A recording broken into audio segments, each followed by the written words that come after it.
It's Joanne from Joanne's Food Bites, and today I got my first Snake River Farms order, and I kind of want to show you what to expect when you get one.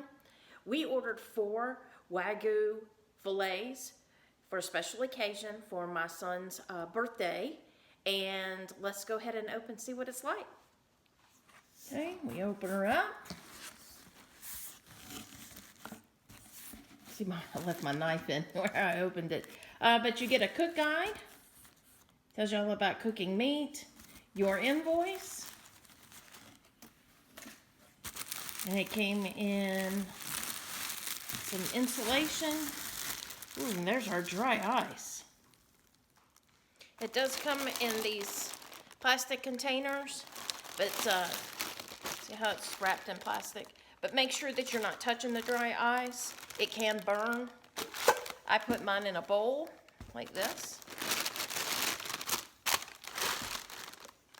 All right, after digging through the ice, you can see that I've opened it up and we have this cloth bag. And it is zipped up. It's very cold.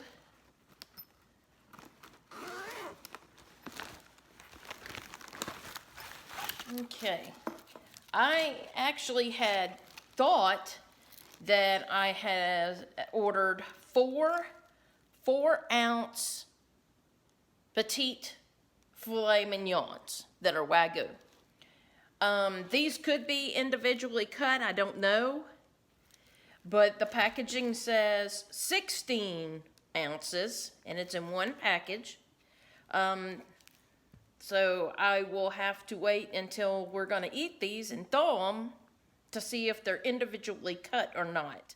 So I do have to say I am a little surprised, but I will continue this video whenever we thaw the meat and see if it's cut into individual portions. But they do pack plenty of dry ice in here in case you do have this delivered on a warm day. It should be able to stay on your porch for a little while. Make sure you subscribe to this channel and go to joannesfoodbites.com and get my affiliate link for Snake River Farms products, and you can order yours today.